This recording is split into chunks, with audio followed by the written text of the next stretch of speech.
ఖైరతాబాద్ భక్త సంద్రమైంది. బడా గణేశుని దర్శించుకునేందుకు భక్తులు పోటెత్తారు. వరుస సెలవులతో నగరం నలుమూలలతో పాటు జిల్లాల నుంచి పెద్ద ఎత్తున జనం తరలి వస్తున్నారు.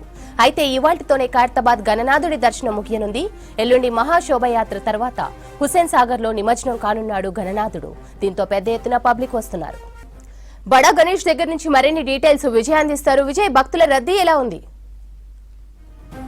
మహాగణపతి వద్ద ఈ రోజు దర్శనాలకు సంబంధించి ఆఖరి రోజు కావడంతో వేలాదిగా భక్తులందరూ తరలి వస్తున్నటువంటి సిచ్యువేషన్ ఉంది. మరోపక్క ఖైరతాబాద్ పరిసర ప్రాంతాల్లో ఒక ముసురుతో కూడినటువంటి వర్షము పడడంతో భక్తులు ఒకసారి మనం విజువల్లో చూస్తున్నాము. చాలా వరకు చిన్నపిల్లలను మహిళలు పెద్ద సంఖ్యలో ఈరోజు ఇక్కడికి బడా గణపతి దర్శనానికి రావడంతో కొంత ఇబ్బందులు పడుతున్నటువంటి సిచ్యువేషన్ ఉంది. ఏ క్యూ లైన్ చూసినా కూడా వేలాదిగా భక్తజన సందోహం భారీ గణపతి వద్ద కనిపిస్తున్నటువంటి సిచ్యువేషన్ ఉంది.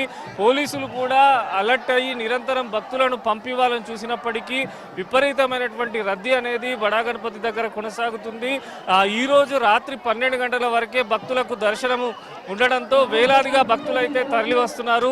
ఉదయం నుంచి కూడా ఇదే పరిస్థితి ఉంది. ఎక్కడ చూసినా కూడా భక్తుల రద్దీ పెరగడంతో పోలీసులు కూడా హై అలర్ట్ అయినారు. మరోపక్క నిమజ్జనానికి సంబంధించి నిన్న అర్ధరాత్రి విజయవాడ నుంచి భారీ టస్కర్ ఏదైతే బడా గణపతి యొక్క నిమజ్జనానికి సంబంధించి ఉపయోగిస్తారో టస్కర్ కు సంబంధించిన వెల్డింగ్ పనులు మరోపక్క కొనసాగుతున్నాయి. ఒకసారి మనం పూర్తిగా చూడొచ్చు. బడా గణపతి దగ్గరికి ఎవరిని కూడా భక్తులను అలో చేయని సిచ్యువేషన్ ఉంది. ఎందుకంటే రద్దీని కంట్రోల్ చేయడం కూడా పోలీసులకు కొంత ఇబ్బందికరంగా మారింది. ప్రత్యేక రోప్ పార్టీలు మిగతా డిపార్ట్మెంట్లకు సంబంధించి వాలంటీర్స్ అందరూ స్వచ్ఛందంగా పనిచేస్తున్నప్పటికీ కూడా రద్దీ అనేది గంటకు పెరుగుతూ ఉండడంతో భక్తులు కొంత ఇబ్బందులు పడుతున్నారు. అయితే మెయిన్గా ఎగ్జిట్కు సంబంధించి ఏదైతే ఇటు ఖైరతాబాద్ మెట్రో స్టేషన్ కానీ బిఎస్ఎల్ నుంచి ఈ క్యూ లైన్కు సంబంధించి కూడా భక్తులు పెద్ద సంఖ్యలో తరలి వస్తున్నారు. కాకపోతే ఎగ్జిట్కు సంబంధించి కేవలం ఇటు మింట్ కాంపౌండ్ ఒకే వైపు ఎగ్జిట్ ఉండడంతో ఈ రద్దీ అంతా కూడా టువర్డ్స్ ఇటు సెక్రటరియట్ ఐమాక్స్ థియేటర్ వైపు వెళ్లడంతో కొంత ఇబ్బందికరమైనటువంటి సిచ్యువేషన్స్ ఉన్నాయి. ముఖ్యంగా ఖైరతాబాద్ పరిసర ప్రాంతాల్లో కూడా భారీగా ట్రాఫిక్ జామ్ అయింది. ఇక్కడ ఖైరతాబాద్ పరిసర ప్రాంతాల్లో చిరు వ్యాపారులు ఏర్పాటు చేసుకున్నటువంటి చిన్న వ్యాపారానికి సంబంధించిన షాప్స్ను కూడా పోలీసు వారు తీయించినటువంటి సిచ్యువేషన్ ఉంది. ఎందుకంటే భక్తులు బయటకు పోవడానికి కూడా చాలా వరకు ఇబ్బందులు పడుతున్నారు. అయినప్పటికీ కూడా త్వరగా పోలీస్ శాఖనైతే భక్తులను పంపించే ప్రయత్నం చేస్తున్నది. మరోపక్క ఎందుకంటే 70 అడుగుల మహాగణపతి కనుక వినాయక నవరాత్రి వేడుకలు ఈ రోజు 9వ రోజు కావడంతో ఈ రోజే భక్తులకు ఆఖరి రోజు దర్శనం కావడం, అదేవిధంగా వీకెండ్ ఆదివారం కావడము, నిన్న కూడా విపరీతమైనటువంటి క్రౌడ్ ఉండడంతో ఈ రోజు కూడా అదే పరిస్థితి కొనసాగుతున్నది. ఉత్సవ కమిటీ సభ్యులైతే చెప్తున్నారు మొత్తము ఈ రోజు జరగాల్సిన అన్ని కార్యక్రమాలు కూడా ఉదయం నుంచి రద్దు చేసినటువంటి సిచ్యువేషన్ ఉంది. కేవలం 9 గంటలకు ప్రతిరోజు ఇచ్చేటువంటి మహాఆరతి కార్యక్రమం ఒకటి మాత్రమే కొనసాగిస్తున్నారు. భక్తులు ఇంత ఒక ముసురు టైపు వర్షం కురుస్తున్నా కూడా ఇంత పెద్ద బడా గణపతిని చూసేందుకు హైదరాబాద్ సరౌండింగ్స్ నుంచి వేలాదిగా తరలి వస్తున్నారు. ముఖ్యంగా ఈరోజు ఉదయం నుంచి కూడా ఈ రకమైనటువంటి భక్తుల రద్దీ ఉండడంతో చిన్న సమస్యలు అయితే తలెత్తుతున్నాయి. అయినప్పటికీ కూడా పోలీసులు ప్రత్యేకమైనటువంటి కమాండ్ కంట్రోల్ ద్వారా భక్తుల రద్దీని ఎప్పటికప్పుడు అంచనా వేస్తూ ఎట్ సైడ్ నుంచి క్యూ లైన్ ఎక్కువ వస్తున్నది, ఇటు బిఎస్ఎన్ఎల్ ఆఫీస్ సైడ్ నుంచి ఎక్కువ వస్తే ఇక్కడ బారిగేట్స్ ఓపెన్ చేస్తున్నారు. ఖైరతాబాద్ మెట్రో స్టేషన్ నుంచి క్యూ లైన్ ఎక్కువ కనిపిస్తే అక్కడ కూడా బారిగేట్స్ ఓపెన్ చేసి భక్తులకు పంపివ్వడం జరుగుతున్నది. మరోపక్క రేపు ఉదయం 6 గంటల నుంచే నిమజ్జనానికి సంబంధించిన పనులు అనేవి స్టార్ట్ చేస్తారు. ముఖ్యంగా బడా గణపతికి సంబంధించి ఏవైతే గణపతి 70 అడుగుల మహాగణపతి చుట్టుపక్కల ఏర్పాటు చేసిన కర్రలు తొలగించే ప్రక్రియ రేపు ప్రారంభం అవుతుంది. ఉన్నటువంటి హోర్డింగ్స్ కానీ కర్రల తొలగింపు ప్రక్రియ పూర్తయిన తర్వాత భారీ టస్కర్కు సంబంధించి వెల్డింగ్ పనులు అనేవి స్టార్ట్ చేస్తారు. ఆ వెల్డింగ్ పనులు ఈ కర్రల తొలగింపు ఉండడంతో రేపు భక్తులకు అనుమతి లేదు దర్శనానికి అని చెప్పి ఆల్రెడీ డిక్లేర్ చేయడంతో ఈ రోజు అయితే విపరీతమైనటువంటి రద్దీ అనేది కంటిన్యూ అవుతున్నది. ముఖ్యంగా ఎందుకంటే ఖైరతాబాద్ బడా గణపతి ఈసారి చాలా వరకు భక్తులను విశేషంగా ఆకర్షిస్తున్నాడు. గతంలో ఎన్నడూ లేని విధంగా ఈ రోజు ఉత్సవ కమిటీ సభ్యులు చెప్తున్న దాని ప్రకారం ఉదయం నుంచి దాదాపు 2 నుంచి 3 లక్షల మంది భక్తులు బడా గణపతిని దర్శించుకుంటున్నట్టు ఉత్సవ కమిటీ సభ్యులు చెప్పారు. ఈ రద్దీ ఇలానే కంటిన్యూ అవుతుంది. రాత్రి 12 వరకు కూడా కొనసాగే అవకాశం ఉంది. మరోపక్క ఇంత 70 అడుగుల మహాగణపతిని చూసేందుకు అయితే చిన్న పిల్లలతో పాటు పెద్దలందరూ కూడా ఇక్కడికి తరలి వస్తున్నారు. అయితే పోలీస్ శాఖ పదే విజ్ఞప్తి చేస్తున్నది, సొంత వాహనాల్లో కాకుండా పబ్లిక్ ట్రాన్స్పోర్ట్ యూజ్ చేసి ఖైరతాబాద్ దగ్గర దర్శనానికి వస్తే ఇబ్బందులు ఉండవని, పార్కింగ్ కూడా కష్టమవుతున్నటువంటి సిచ్యువేషన్ ప్రజెంట్ నెలకొంది.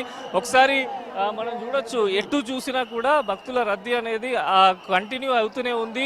రాత్రి 12 గంటల వరకు దర్శనం ఉండడంతో విపరీతమైనటువంటి ఇంకా రద్దీ పెరిగే అవకాశం ఉన్నట్టు కూడా చెప్తున్నారు. మరోపక్క వర్షం కూడా ఖైరతాబాద్ పరిసర ప్రాంతాల్లో కురుస్తున్నది. వర్షాన్ని సైతం కూడా లెక్క చేయకుండా భక్తులందరూ కూడా ఇక్కడికి తరలి వస్తున్నారు. కొంత వర్షం కురవడము, రద్దీ ఉండడము, చిన్నపిల్లలు, మహిళలు అయితే కొంత ఇబ్బంది పడేటువంటి సిచ్యువేషన్ మనకు ఇక్కడ కనిపిస్తున్నది. అయినప్పటికీ త్వరగా భక్తులందరినీ కూడా పంపించే ప్రయత్నం చేస్తున్నారు. కంట్రోల్ చేయడం కూడా పోలీసు వారికి కొంత సమస్యగానే మారింది. ఇంత జనం ఒకేసారి రావడంతో ఉత్సవ కమిటీ కూడా ఎక్స్పెక్ట్ చేయలేదు, ఇంతగానం పబ్లిక్ వస్తారు అని చెప్పి కూడా ముందు నుంచి అనుకోలేదని చెప్పి ఉత్సవ కమిటీ సభ్యులు చెప్తున్నారు.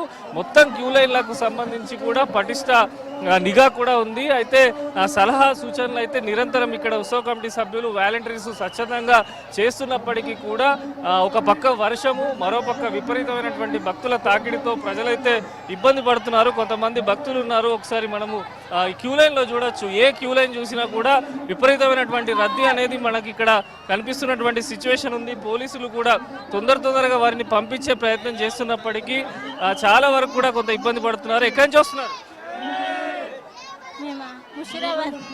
ఎంతసేపు అయింది క్యూ లైన్లో నిల్చొని? ఎంతసేపు అయింది? మేము హాఫ్ అన్ అవర్ అయిపోయింది. పిల్లల్ని తీసుకొని ఎక్కువ శాతం, ఎందుకంటే ఖైరతాబాద్ బడా గణపతి అంటే ప్రతి ఒక్కరికి ఎంతో అత్యంత ప్రీతికరమైనటువంటి దేవుడు. ఖచ్చితంగా 70 అడుగుల మహాగణపతిని చూడాలని చెప్పి నగరంతో పాటు తెలుగు రాష్ట్రాలు, ఇతర రాష్ట్రాలకు చెందిన వేలాదిగా భక్తులు అయితే తరలి రావడం జరుగుతూ ఉన్నది. ముఖ్యంగా ముందు నుంచే అనౌన్స్ చేయడంతో, ఈరోజు లాస్ట్ డేట్ అని చెప్పడంతో దర్శనంకు ఉదయం నుంచి అయితే భక్తులు పోటెత్తారు. మరోపక్క ఆదివారము కావడంతో కూడా రద్దీ అనేది కంటిన్యూ అవుతున్నది. అయితే ఉత్సవ కమిటీ ఇప్పటికే పలు సూచనలు, పలు అనౌన్స్మెంట్స్ కూడా చేయడం జరిగింది. ఏదైతే వెల్డింగ్కు సంబంధించిన పనులు ఈ రోజు అర్ధరాత్రి నుంచే ప్రారంభం చేస్తారు. ఇప్పటికే టస్కర్కు సంబంధించి, నిమజ్జనానికి సంబంధించి అత్యంత ముఖ్యమైన ఘట్టం కనుక ఎక్కడ ఎటువంటి ఇబ్బందులు కలగకుండా ఏదైతే టస్కర్ విజయవాడ నుంచి తీసుకొచ్చారో దాని వెల్డింగ్ పనులు భక్తుల రద్దీ తగ్గిన తర్వాత పూర్తి స్థాయిలో ప్రారంభిస్తారు. శిల్పి రాజేంద్రను, వారి శిష్య బృందం ఏదైతే కళాకారులు ఉన్నారో రేపు ఉదయం నుంచి కూడా మొత్తము బడా గణపతికి అమర్చినటువంటి కర్రలు కానీ, అక్కడ ఉన్నటువంటి హోర్డింగులు తొలగించడం కానీ ఇవన్నీ కూడా చేస్తూ ఉంటారు. ఈ ప్రక్రియ అంతా జరుగుతుంది కనుక భక్తుల దర్శనం నిలిపివేస్తున్నట్టు కూడా ఆల్రెడీ చెప్పడంతో మొత్తంగా కూడా బడా గణపతి వద్ద ఒక ఆధ్యాత్మిక శోభ కనిపిస్తున్నది. ఖైరతాబాద్ పరిసర ప్రాంతాల్లో ఎటు చూసినా కూడా రద్దీ అనేది కనబడుతున్నది. పార్కింగ్కు సంబంధించి కూడా కొంత ఇబ్బందులు తలెత్తుతున్నాయి. అయినప్పటికీ కూడా ఇటు ట్రాఫిక్ కానీ అన్ని విభాగాల అధికారులు అయితే నిరంతరం పర్యవేక్షణతోని ఎటువంటి అవాంఛనీయ సంఘటనలు కలగకుండా అత్యంత జాగ్రత్తగా కూడా బడా గణపతి యొక్క దర్శనము భక్తులకు కల్పిస్తూ ఎప్పటికప్పుడు వారందరినీ పంపిస్తున్నటువంటి సిచ్యువేషన్ అయితే మనకి ఇక్కడ కనిపిస్తున్నది.